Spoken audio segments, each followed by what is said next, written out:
ನೀನು ಬಂದದ್ದು ಹೇಗಾಯ್ತು? ಯಮಪುರಕ್ಕೆ ಹೋಗುವುದಕ್ಕೆ ದಾರಿಯನ್ನ ನೀನಾಗಿ ಹುಡುಕಿಕೊಂಡು ಬಂದ ಹಾಗಾಯ್ತು. ಯಾರು? ಆಹಾ, ತಂಗಿಲಿ ನಮ್ಮ ಸೇವೆಗಾಗಿ ಇಟ್ಟುಕೊಂಡಿದ್ದೇವೆ ಅವನನ್ನ. ಮತ್ತೆ ಎಷ್ಟು ಜನ ಬೇಕು ನಿನಗೆ? ನಾವೆಲ್ಲ ಸೇವೆಗೆ ದೊಡ್ಡ ದೊಡ್ಡ ಜನವನ್ನ ಇಟ್ಕೊಳ್ಳುದು. ನೀನು ಬಂದವ ಯಾಕೆ?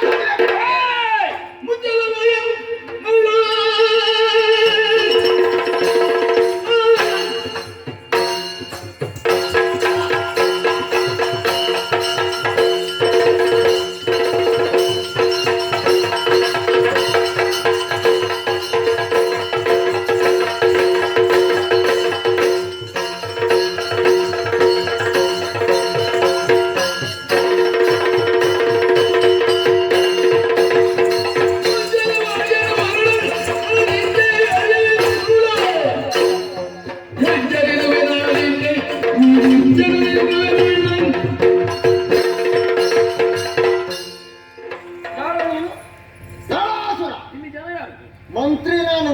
ಒಳ್ಳೆ ಮಂತ್ರಿ ಇದ್ರೆ ಅರಸ ಒಳ್ಳೆಯವನಾಗ್ತಾನೆ. ನಿನ್ನಂತ ದುರ್ಬುದ್ಧಿಯ ಮಂತ್ರಿ ಇದ್ರೆ ಅರಸನು ನಾಶವಾಗ್ತಾನೆ, ಅರಸನ ರಾಜ್ಯವು ನಾಶವಾಗ್ತದೆ. ಯಾಕೆ? ಹೋಗಿ ಹೋಗಿ ಬ್ರಾಹ್ಮಣರಿಗೆ ಬರೀಲಿಕ್ಕೆ ಹೊರಟಿದ್ದಾರವ. ಏನನ್ಯಾಯ ಮಾಡ್ತಾರೆ ಅವರು? ದೇವತೆಗಳು ಎಲ್ಲಿದ್ದಾರೆ ಎನ್ನುವುದು ಅವರಿಗೆ ಗೊತ್ತಿತ್ತು. ಗೊತ್ತಿದ್ರೆ ಅವ್ರು ತೋರಿಸ್ಬೇಕು ಅವರನ್ನು. ನಿಮಗೆ ಯಾಕೆ ಅವರು ತೋರಿಸಬೇಕು? ಇದುವರೆಗೆ ಅರಮನೆಗೆ ಬಂದು ಅರಸನ ಸೇವೆಯನ್ನು ಮಾಡಬೇಕಾದವರು, ಆದ್ರೆ ಬರದೆ ಎಷ್ಟು ಸಮಯ ಕಳೆದೋಯ್ತು ಅವರು. ಹೌದಪ್ಪ, ಸ್ವತಂತ್ರವಾಗಿ ಬದುಕನ್ನು ರೂಢಿಸಿಕೊಳ್ಳಬಹುದು. ಅವರಿಗೆ ನೀವು ಒಂದು ಕಟ್ಟುಪಾಡು ಹಾಕಿದ್ದೀರಿ, ಅದನ್ನು ಹೊರತಾಗಿ ಸ್ವತಂತ್ರ ಬದುಕನ್ನು ಸಾಗಿಸುವುದಕ್ಕೆ ಅವರು ಹೋಗಿರಬಹುದು.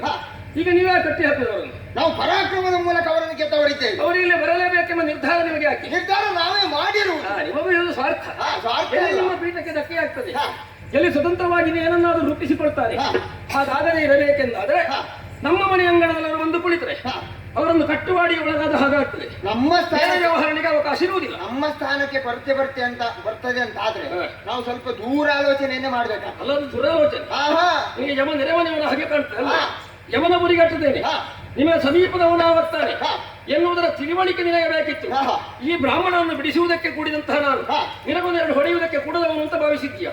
ನಿನ್ನ ಮೀರಿದ ಮಾತಿನ ಮೂಲಕವಾಗಿ ಸಿಡಿದದ್ದೆ ಅಂತಾದ್ರೆ ನಿನ್ನ ಬಂಡವಾಳ ಕೊನೆ ಆಗ್ತಾನೆ. ಬಿಟ್ಟುಕೋ.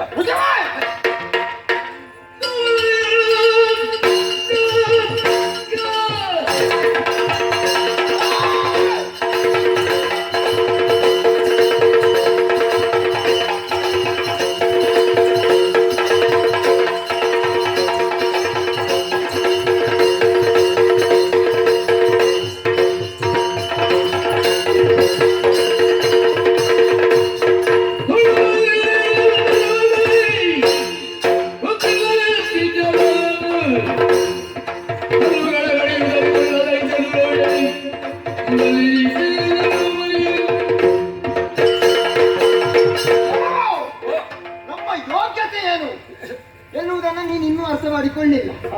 ಯಾಕೆ ನಿನ್ನನ್ನು ಇಲ್ಲಿವರೆಗೆ ಮಾತಾಡುವುದಕ್ಕೆ ಬಿಟ್ಟೆ. ಬದುಕಿಕೊಂಡ್ರೆ ಒಂದು 4 ದಿನ ಬದುಕಿಕೊಳ್ಳಿ ಅನ್ನೋ ಹಾಗೆ. ಆದ್ರೆ ಹಲ್ಲನ್ನ ಮುಂದೆ ಮಾಡಿ ಮಾತಾಡುವುದಕ್ಕೆ ತುಟಿಯನ್ನ ಬಿಚ್ಚಿದೆ ಅಂತಾದ್ರೆ ನಾವು ಏನು ಎನ್ನುವುದನ್ನು ತೋರಿಸಿ. ಯಾರಲ್ಲಿ ನಂಜಲ್ಲ, ನಿನ್ನ ನಂಜನ್ನ ಕಾಯಿಸ್ತೇನೆ ಬಾ.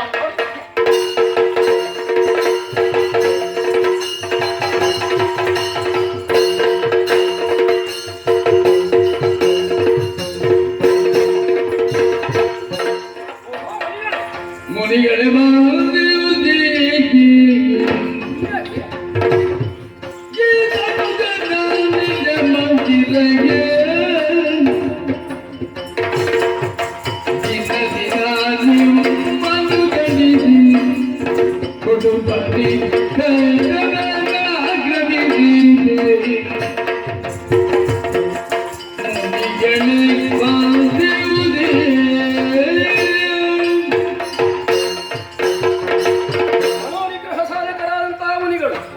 ಕಾಮ ಕ್ರೋಧ ಲೋಭ ಮೋಹ ಮದ ಮತ್ಸರ ಎನ್ನುವುದರ ಮೇಲೆ ಹಿಡಿತವನ್ನು ಸಾಧಿಸಿಯವರು. ಬಿಟ್ಟವರು ಈ ಪ್ರಪಂಚದಲ್ಲಿ ಯಾರು ಇರುವುದಕ್ಕಿಲ್ಲ. ಅದರ ಮೇಲೆ ಹಿಡಿತವನ್ನು ಇರಿಸಿಕೊಂಡ್ರೆ ತನಗೆ ಬೇಕಾದಾಗ ಬಳಸಿಕೊಳ್ಳಬಹುದು, ಇಲ್ಲವಾದರೆ ಯಶಸ್ಸಿನ ಪಥದತ್ತ ಸಾಗಬಹುದು. ಅಂತಹ ನೀವು ಲೇಸಾದ ಕಾಂತಾರದಲ್ಲಿದ್ದುಕೊಂಡು ಲೋಕಹಿತಾರ್ಥವಾಗಿ ಸತ್ಕಾರ್ಯದಲ್ಲಿ ತೊಡಗಿಸಿಕೊಂಡವರು.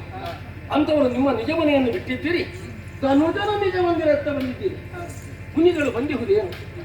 ಧನುಜನ ನಿಜ ಮಂದಿರಕ್ಕೆ ನಿಮ್ಮನ್ನು ಗೀತದಲ್ಲಿ ದಂಡಿಸಿ ಕಷ್ಟವನ್ನು ಅವನು ಒದಗಿಸುತ್ತಿದ್ದಾನೆ ಎನ್ನುವುದನ್ನು ನಾನು ಅರ್ಥ ಮಾಡಿಕೊಳ್ಳಬಲ್ಲೆ. ಅದಕ್ಕಾಗಿ ನೀವು ಅಥವಾ ದಂಡಿಸಬೇಕು ಅಂತಾದರೆ ಕಾರಣ ಬೇಕಲ್ಲ. ಯಾಕಪ್ಪ ಅವರಿಗೆ ದಂಡಿಸುತ್ತಾರೆ?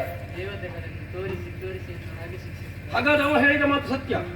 ಶರಣಾಗತರಂತಹ ದೇವತೆಗಳು ದಿನದಿನ ಬರಬೇಕಾದವರು ಬಂದಿಲ್ಲ ಎಂಬ ಕಾರಣಕ್ಕಾಗಿ ಅವರನ್ನು ಕಾಣುವುದಕ್ಕಾಗದೆ ಅವರ ಆರಾಧಕರಾದಂತ ನಿಮ್ಮನ್ನು ದಂಡಿಸುವುದು. ಓಹೋ ಹೋ ಹೋ, ಹೆದರಬೇಡಿ. ನೀವು ಇನ್ನು ಆ ಕಡೆಗೆ ಹೋಗಬೇಕಾಗಿಲ್ಲ. ನಿಮ್ಮ ರಕ್ಷಕರು ಯಾರೂ ಇಲ್ಲ ಎಂಬ ಭಾವನೆ ಬೇಡ. ನಾನಿದ್ದೇನೆ, ಶಿವಸುತನ ಅಂತ ಷಡಾನನ ಷಣ್ಮುಖ ನಾನು. ನಡೆಯಿರಿ ದೇವಿಯ ಬಳಿಗೆ, ಸುಖ ಕೊಡುವಳು ಅನವರತ ನಿಮಗೆ. ಅವಳು ಎಲ್ಲಿದ್ದಾಳೆ ಅಂತ ನಾನು ಹೇಳಬೇಕಾಗಿಲ್ಲ. ಅಣ್ಣು ರೇಣು ತೃಣ ಕಾಷ್ಟ ಸ್ಥಾವರ ಜಂಗಮದಲ್ಲಿ ಅಡಕವಾಗಿರತಕ್ಕವಳು ಅನೋರಣೀಯಳು ಮಹತೋಮಹೀಯಳು. ಅಂಥವಳನ್ನು ನಿರ್ಗುಣವಾಗಿ ಸಗುಣವಾಗಿ ಆರಾಧಿಸಬಲ್ಲವರು. ಪ್ರಕೃತಿಯಲ್ಲಿ ಅವಳನ್ನು ಕಂಡು ಬೇಕಾದಷ್ಟು ಶರಣಾಗಿ ಸೇವೆಯನ್ನು ಮಾಡುತ್ತೀನಿ. ನಿಮಗೆ ಸುಖವನ್ನು ಅವಳು ಕೊಡುತ್ತಾಳೆ. ಮನೆಗೆ ಬೇಕಾದ ನೀತಿಯ ಮಾತು ನಾನು ಹೇಳ್ತೇನೆ. ಕೇಳದೇ ಇದ್ದರೆ ಅವನನ್ನು ಛೇದಿಸುವುದಕ್ಕಾಗಿ ದೇವಿಯೇ ಬರ್ತಾಳೆ ಎನ್ನುವಂತಹ ಭದ್ರ ಭರವಸೆ ನಿಮಗಿರಲಿ.